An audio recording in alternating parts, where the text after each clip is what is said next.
Welcome to the intersection of technology, cybersecurity, and society. Welcome to ITSPmagazine. Knowledge is power, now more than ever.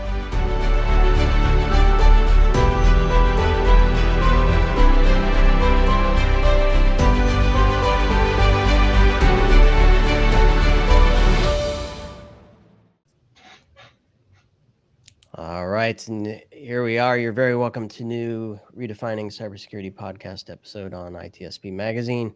And here's where we get to talk about all things cyber as it relates to business. But of course, not every business looks the same, right? And that a lot of security technologies are aimed at financial institutions and retail operations and logistics and perhaps even manufacturing. But when we start talking about space and satellites and aerospace, which is not a new topic here on ITSP Magazine, things tend to look a little different.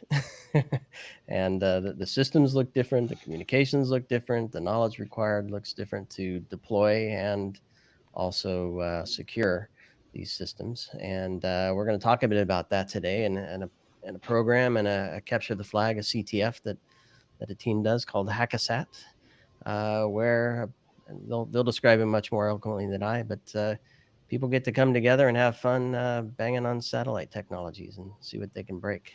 So that's my layman's term of what's going on. We're going to get the real story here from Aaron, Logan, and Jason. I'm going to start by asking each of you to share a few bits about yourself, who you are, what your role is in life and or in your career, and then how that connects to the Hackasat program, which I know is a group of folks that come together to pull this off, right? Many more than three of you, but the three of you get a lot of this stuff to work on. So I'll start with you, Aaron. A few things about yourself. So yeah, I'm Aaron Myrick. I'm from the Aerospace Corporation. I've been in the space industry for 17 years now, primarily working at the Aerospace Corporation, supporting a number of DoD, Department of Defense programs, a number of NASA programs, a number of test and experimental programs. For Hackasat, I am the project lead for Moonlighter, which we'll talk about today, which is the object of our game for Hackasat 4. And we're also planning on using it to do a number of cybersecurity research-related tasks. So with that, I'll pass it on to Logan for his intro. Sure. My name's Logan Finch. I work for a cybersecurity company called Cromulence. I am the principal engineer building the Hackasat game that's going to be running on the Moonlighter spacecraft. I've been involved in Hackasat. This is my third year working on the CTF. So kind of built up from one of the earlier games to now finally being able to run things on a satellite in space on Moonlighter. And we're all very excited both to build it and hopefully see everything go off without a hitch. Just like any true space program, right? Jason. I'm Jason Williams, CEO of Cromulence, engineer, hacker, entrepreneur, self-professed space nerd at this point. Been involved in Hackasat since the very beginning and really looking forward to this year. It's been a long journey and everything the team has accomplished. It's just been one fantastic competition, and seeing it grow into what it is today and seeing it moving up in the rankings in CTF time and other things, and how many people just absolutely love this conversation. It's been just what an incredible ride to see it, and looking forward to, come August at DEF CON to see what the teams will bring and how things will go. Bring it. And so I can venture a guess that Hackasat is at least 3 years old, because Logan's been involved at least 3 years. Give me a little history and background on how it started, why it started, and Sure. What the goals and objectives are. And start with you, Jason, and the others can kind of jump in and fill in the details. Yeah, so I mean, Hackasat has been, it started as just an idea by a person named Frank Pound and folks within Air Force Research Laboratory back in 2019, and convinced some folks high up in the government to spend some money. And we all got together in Wallops Island in early 2020 and kind of sketched out the game. It started in year one with a very, I wouldn't say simple game, but it was, we started with a carousel in an upstairs facility at Cromulence's office. And year two is kind of this hybrid design where we had a digital twin of the physics simulation and we had these hardware flat sats. And then in year three, we went all digital, a completely all digital game where we had incorporated, the flat sats, the ground stations all together. And each year was moving in complexity, to what we're seeing today, where we're actually built a satellite, launched a satellite at this point, and going to be running a whole competition in space, which is quite an incredible achievement. And Logan, how has, well, you came into it 3 years ago, so I'm wondering, did you follow it prior to that and you wanted to jump in? I don't know if you have any insight on yeah, I kind of followed it the first year. One of the guys who brought me to Cromulence was somebody I had worked with before at my previous company. So, I had seen kind of where things were, and he, gave me that, the spiel that, this is something really cool to work on. And I gave it a chance and came to Cromulence and really, started to really enjoy working on these sorts of problems. There's a lot of freedom to, build these solutions from the ground up and build, fun software to simulate a whole space system, from end to end. While also, building some hardware. So we've built flat sats, so, small, stand-ins for a satellite that we can use for these cybersecurity exercises. We used a custom one in Hackasat 2, an off-the-shelf one in Hackasat 1, and then Hackasat 3 and 4 were all kind of leading up to this. Our Hackasat 3 was leading up to our launch of Moonlighter, so we built a fully digital version that was an early analog to what will be running on the actual Moonlighter spacecraft. So it's a lot of fun to build these things and work kind of outside the confines of what you'd see in a normal aerospace application. Because that's my background is working for defense contractors, building big ground systems for large space programs. So this is certainly a lot more dynamic and fun and opportunity in a lot of ways. So for somebody like me that doesn't have that experience, which would be cool to have, I'm a little jealous if I'm honest. But there's a lot to these environments, right? I don't know if one of you can kind of paint a picture of what's involved. I can picture a data center, a control room connected to that, some cloud stuff through satellites, doing some communications to a device, be it a spacecraft or a satellite or something. But there must be much more to it than that. So what's that look like in real life, and how does Hackasat perhaps emulate? How much of that gets emulated in what you're putting together? So what we do in real space systems is we typically have three traditional, we call them segments. So three different things that we're trying to build. So we have a ground segment, which is the command and control, the communication to and from the vehicle. So that's where you're doing a lot of your mission planning, you're tasking the vehicle, you're getting data back from the vehicle, and you're disseminating that data in whatever form it may be for that mission. Then you have your link segment, which is the part that talks between your ground segment and your space vehicle. So this is traditionally like an RF link of one form or another. You may have like a high-speed link or a low-speed link, depending on what kind of your state your vehicle is in. And those can take the form of radio or optical. Optical being laser communications. And then you have your space segment, and that's the vehicle, that's your sensor, that's sort of what this whole mission has built itself around. This is the reason why you're going into space. whether that's to do Earth imaging for climate research, or whether that's providing SATCOM or some other mission. GPS is another great example. And so that's the space segment. So each of these are sort of specialized fields where you have engineers that look at so your ground segment, there's a lot of software development that happens there. That can take the form of databases, web GUIs, your mission planning tools. You have a lot of math people working that problem.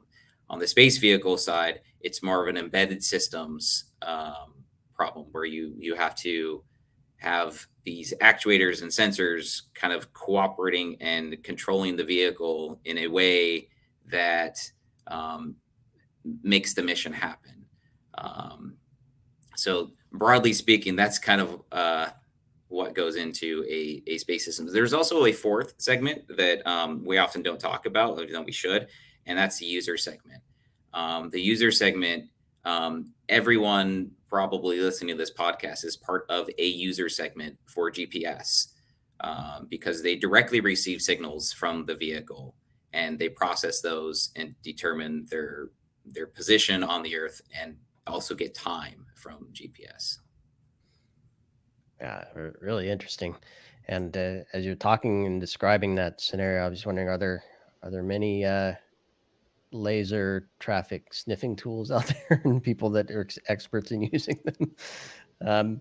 Because let's be real. I mean, these systems are really expensive, right? And oftentimes, if they're delivering people to space or important things to space, you don't want to jeopardize life, right? Or the delivery. So a lot of risk involved there. So security is important, which is what we're here to talk about today, right? So securing these systems. And I don't know, I don't know of many laser communications in an enterprise IT environment, but there may be some enterprise IT environment type stuff in the space systems. So where does the knowledge set come from when we're looking to understand the exposure that these systems have, the risk, aka exploitability of them, and then the final point of identifying controls and other mitigations to protect them as they're being built and running? How do people gain those skills in general, and then more importantly, how does Hackasat help to bring some of those skills to bear? So actually, I think that's a good one. So I think Aaron's description of the different segments of space systems is actually a really good place to start there. So for the ground system, that's usually terrestrial networks, just like any other network system. So the types of skills for defending that are usually pretty similar to any other network-based system. So there's a lot of people that can do that. That's usually the easiest part of like a cybersecurity defense. On the space side, historically it's been security through obscurity, and this is in space. There's nothing. Nobody can get into our command link and our telemetry link, so it's safe. But there, it's an embedded system. So like any other embedded system, there's all sorts of security practices you can apply, and a lot of those things have been pioneered, and the state of the art has been pushed forward for all sorts of other embedded applications, in terms of how to handle firmware security, data security in transit between different components, all that kind of stuff. And overall, the space community has been a little bit slow to adopt a lot of those things, for a variety of reasons. But I think going forward, that's kind of our goal on Hackasat, is to show that yes, we can secure the ground, but we also need to think about space systems as a whole holistic entity, and make sure we're thinking about all the different parts from a security standpoint to make sure that we're not missing things that might even seem obvious, but historically have just been not addressed. Yeah, and Hackasat was one of the reasons for Hackasat was to bridge these communities, like the cybersecurity community and the aerospace community. And one interesting thing about it to me was just how little I think the cybersecurity community knew about these systems, and how little the aerospace community knew about kind of like the capabilities of the cybersecurity community. And when these two came together, we saw some incredible things happening in Hackasat. We saw, teams that were like performing space operations and like creating operations dashboards and stuff like that in the competition, developing these tools and employing these tools at speeds that I think folks in the aerospace community just never thought possible. Like they were just like mind blown. I remember actually, is it Hackasat 2? I think we were all, there was a screenshot posted, I think it was on Twitter, from one of the teams, and it looked very similar to our internal operations dashboard that we had. And we were like, did we get hacked? Like, no, this team had created this dashboard during the competition. We're talking less than a week, just 2 days really. And they were automating a lot of their operations, their ability to throw exploits. They were getting telemetry from the other team's satellites, and they were looking at, they knew the battery levels of the other team's satellites from their telemetry streams, and they were graphing that in these dashboards. And we were all super impressed. And it was a brief moment we had a panic attack, but it really showed us the capabilities of these people, like extreme programming, these hackers, to do this. But conversely, we also saw a team that was a bunch of hackers struggle on the space operations side. And they thought, well, who cares? Like, we're hackers, we'll figure it out. And they didn't pay attention to their satellite and maintaining power levels and pointing and attitude control and all these other things. And Hackasat, I really think the best teams merged those two disciplines as two groups together and created like a super team, if you will, of folks. And that was just awe-inspiring for me to see and it occur. And for us to put together a competition where that was able, we were able to get that kind of like camaraderie and that spirit together, and two disciplines to really start working together. And hopefully that continues in industry and government and so forth, where people realize that's how you help secure these systems in the future. And we're talking systems that are going to be around, like a lot of these spacecraft systems, they get deployed and they stay around for decades in some cases. And so like that's a hard problem from a cybersecurity perspective. We're used to upgrading our Windows, operating system or something like that every, couple of years, right? And on a spacecraft, are you going to upgrade the operating system, of your spacecraft or the firmware like that, like constantly do that? They're very risk adverse in that kind of environment. And so, those kind of con ops don't make sense. And so you really have to think about, what the attack vectors are and how to secure these systems. And it's a different way of thinking. It definitely is something very challenging because there's a lot more pressure in the design and operation side than there is kind of on these terrestrial systems, on these traditional ground networks, right? That you have in spacecraft system, where it's like, I spent tens of millions, hundreds of $1 million building this craft and it's in orbit now. How do I maintain like the security of that system, right? And do that in an economical fashion. So it's a challenge for sure. Yeah, and Aaron, I want your thoughts here, because I had the fortune of working with a lot of military companies that required terrestrial network security from the company that I was working for at the time, and their delivery models were extremely complex and extremely long, right? So they had to think of a lot of these scenarios up front and build systems that could last for a long time, and then the approval process and the checklist that vendors had to go through to be part of the final delivery that would last for years before that whole thing went through again. And it couldn't be updated, by the way, once it was signed off on. Very different mindset than from, I'm a hacker, I have no rules, I'm going to go for this. I can stay up 24 hours. I don't care. I have my caffeinated drink on the ready, and all bets off, right? I can do whatever I want. I don't care if the system's up for a day or 10 years if I can access it. So how do those two mindsets come together? And maybe this is a good time to talk about how you create the Hackasat environment. I don't know if you want to start getting into some of the Moonlighter things and how you create that, and maybe how those two mindsets come together as you put this program together? Yeah, so I mean, you're right about, once we deliver things, it's really hard to change things in operations. So, one of the things that we should start thinking about doing, and we are starting to do, is start drawing those lines in the sand of cyber compliance versus cyber operations.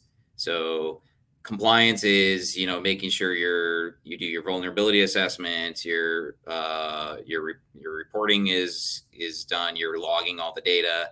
Cyber operations is, what do you do in the event that something goes wrong? And we need to be able to build systems that can recover from cyber events, not only detect and identify, but recover from those things. Because for our space systems, we don't get a chance to launch a new one very often, and they're expensive. At least on the defense side, those vehicles are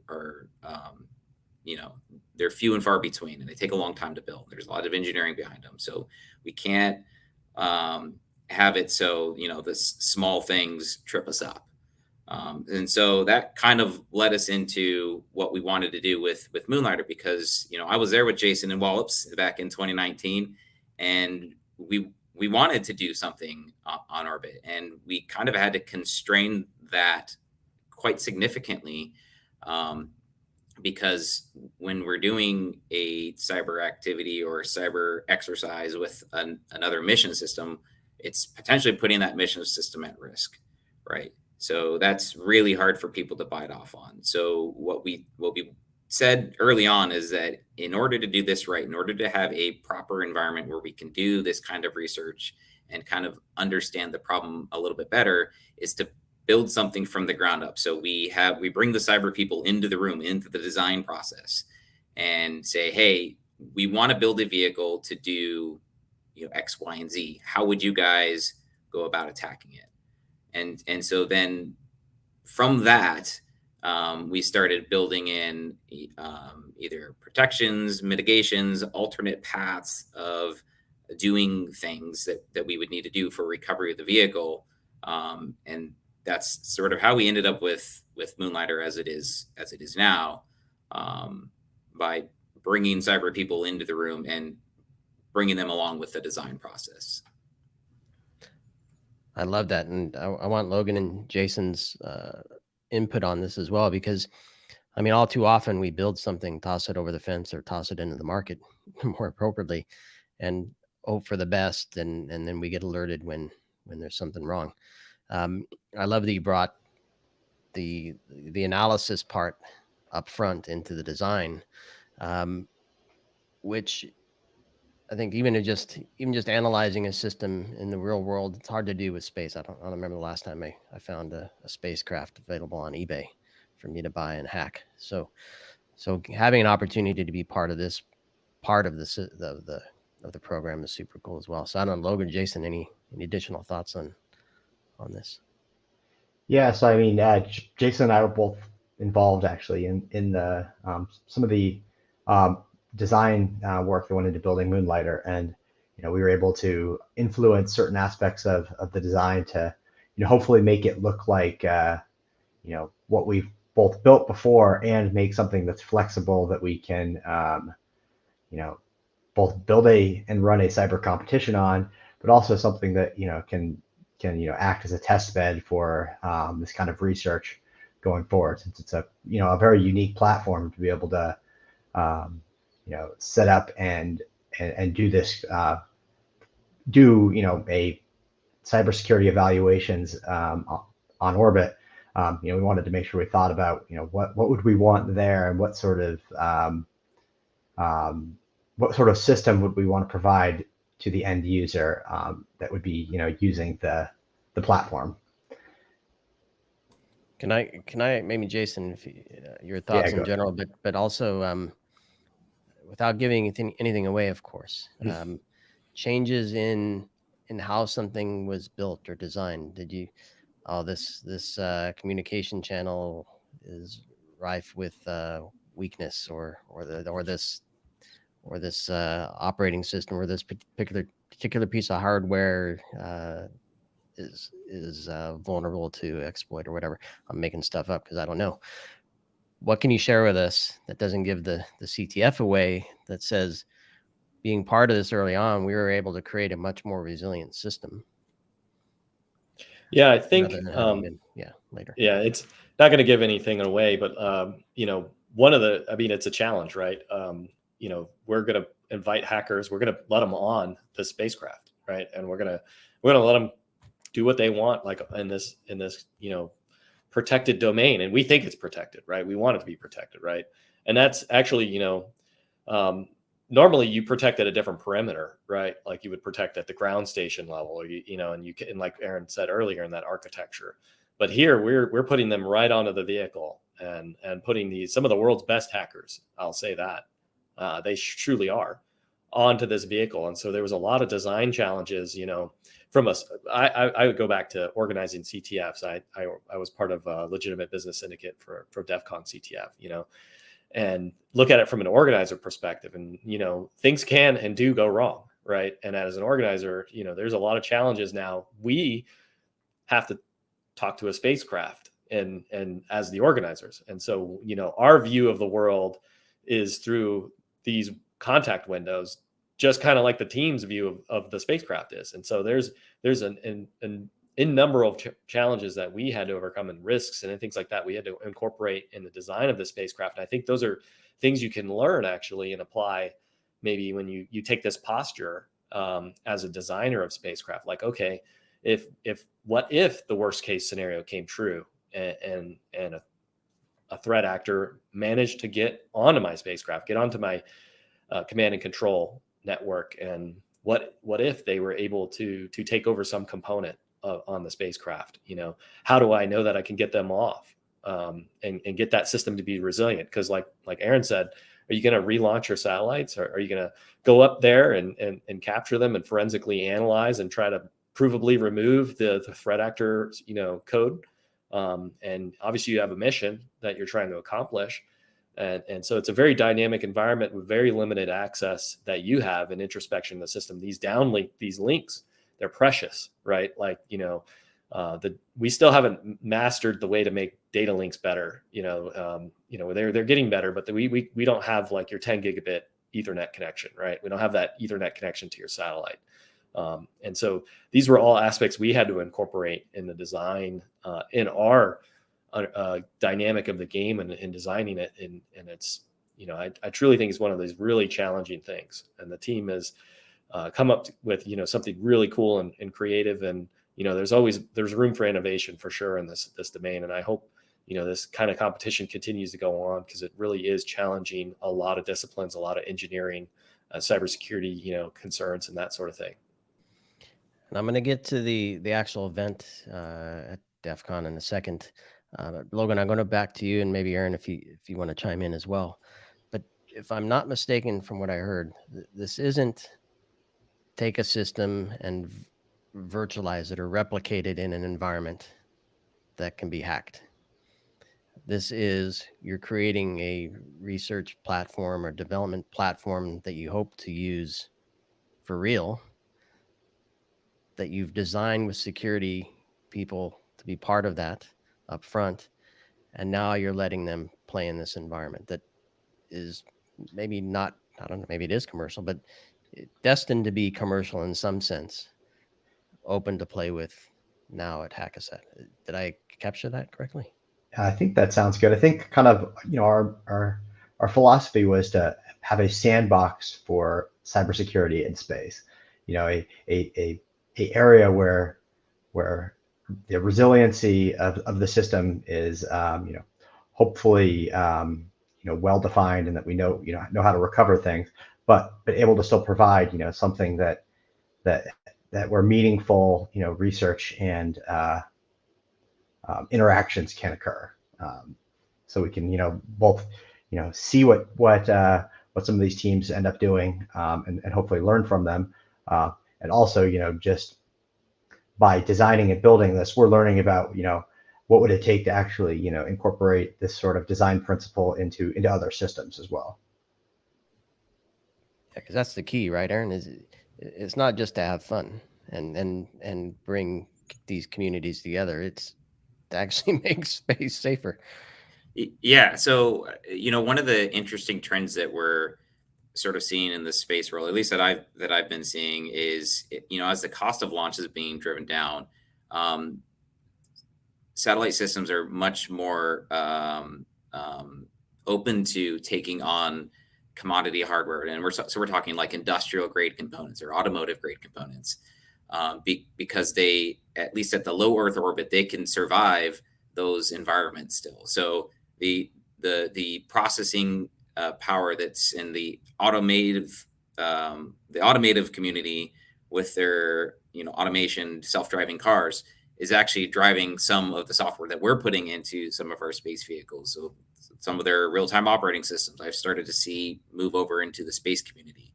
So the cost of launch is being driven down, but also the access to hardware and software that people have at their fingertips now is much more open. So it's not boutique anymore. You don't need to understand how to code an ADA or Fortran to understand flight software anymore.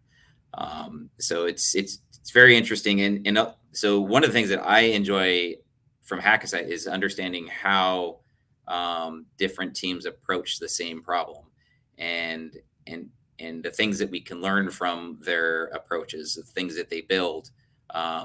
Sometimes the actions that they throw against the vehicle are also interesting as well, because then we can take that and kind of understand it more, extract it a little bit, and then we can sort of postulate, okay, well, what if this is successful on a real vehicle? What do we do now? How do we have the appropriate tactics, techniques, and procedures from the defender side to detect and mitigate? Or if it were to be successful, how do we recover from that? And so that's, things that have often been studied in labs, but have not been played out to their full end-to-end scenario in a live platform. And so there's always things in simulations and emulations where it's not quite the same as when you do something on orbit on an alive system. I love it. So let's talk about the actual event now. So it's a CTF that runs for a period of time. It's all of DEF CON, I presume. Is there stuff before DEF CON people can get involved with? So talk to me about today. We're early June. Now through August at DEF CON and beyond if it does. What can people expect? Who can get involved? What's required? Sure, absolutely. Give me an overview of all that stuff. So for Hackasat 4, the qualification event took place in early April. That's already happened. So the qualifying teams for the final event at DEF CON are already chosen, and already we're in the process of getting everything finalized there. So those teams are, selected at this point. So we know who's going to be playing at the actual conference. We're going to have 2 full days of competition. I believe it's on the Friday and the Saturday of the DEF CON conference week. To get involved, if you're at the DEF CON conference, come and visit the Aerospace Village. We're going to have a presence there. The competition is going to be happening live on the conference floor in the Aerospace Village. So you can come say hi to members of the tech team. There'll be people there to do outreach and answer questions, and you can kind of see what's going on. We're going to have screens up with status and how the competition is going. Hopefully other interesting visuals as well to kind of set the scene. And then there'll also be a live stream that should be going, I believe, through the AFRL, so the Air Force Research Lab YouTube account. They'll also have updates and other information kind of going on throughout the conference. So another thing that I'll toot Cromulence's horn a little bit here. They've actually released all of the previous qualifying challenges that were done for Hackasat 1, 2, and 3. So they have on a GitHub repo, you can go and do some of the challenges that people did for Hackasat qualifications, and the finals, I believe for 1 and 2 are up there, along with some of the reporting that the teams do, like how they solve things, how they did things during those events. So that's all hosted online. Jason, anything else? Yeah, I think it's interesting to me because, you know, what's going on behind the scenes with the infrastructure team and our team is incredible right now. You know, we got a satellite that's when does it go and get, you know, launched from the ISS, I guess. And then it, you know, it's a real satellite, so it's got to go through all the standard things. It's got to go through checkout, comms check. It's got to, you know, we got to check the health and safety of the vehicle. We've got to, you know, do all these things before the game. So from our perspective, it's this kind of, there's a lot going on. From the team's perspective, you know, they're preparing, they're building their tools. Some might be, some might not. I would imagine the teams that want to win, they're kind of gearing up for this. And they're looking back and piecing together all the previous games and everything that worked for them, and building up kind of their tool chains and getting their logistics figured out. And then their plan to go to Vegas, you know, because it's an in-person, you know, this is the first time actually for Hackasat. First time we've done an in-person competition. It's going to be really cool. It's going to be out in Vegas, and packing their bags and flying out to Vegas. And then, you know, we're going to have some, you know, like we always do, we're going to release data before the game, and then, you know, game time, they're going to come into the room and they're going to connect to our infrastructure, and then it's going to be go. It's going to be go once that 10 o'clock starts. And so a lot goes on our end, you know, just like the team. So we're working really hard. Yeah, it sounds like. And before we started, you said your efforts are probably a lot harder than the teams. They may not think that, of course, when they're doing their thing, but yeah, just like, sounds like any space program, there's a lot to get going here. Well, listen, hopefully, we'll get a chance to see you in the Aerospace Village. We're huge fans of that, and Steve Lazinski and the whole crew there, and love what they're doing. And glad to hear you have this competition going live within that as part of DEF CON Aerospace Village there. And with any luck, we'll get to chat with you live from the event, of course, following DEF CON recording rules. We're not gonna break any privacy things there. We know the PR teams.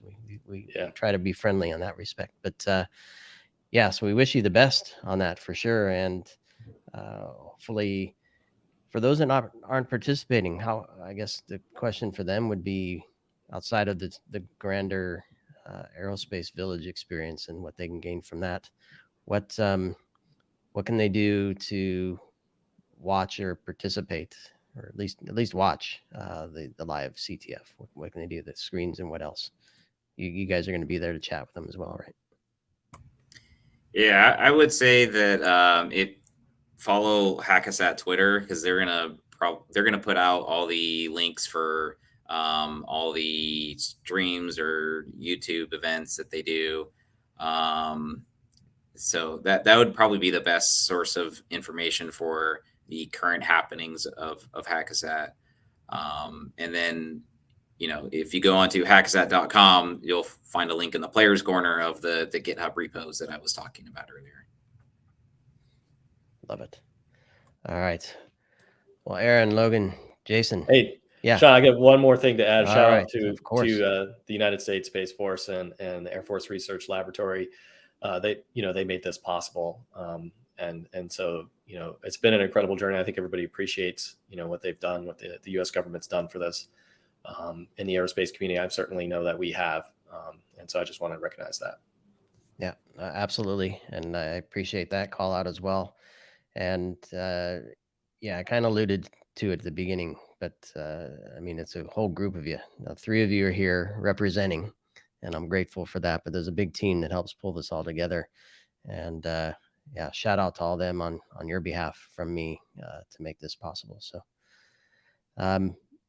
good luck with everything. Hopefully the mission is a success, and that the learnings are deep and meaningful, and that everybody has fun as they get together in person for the first time at Hackasat 4.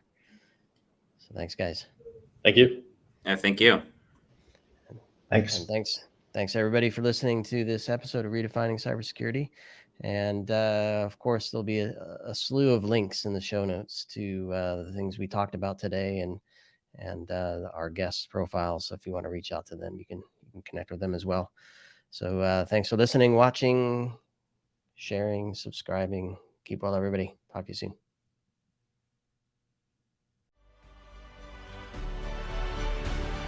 We hope you enjoyed this conversation.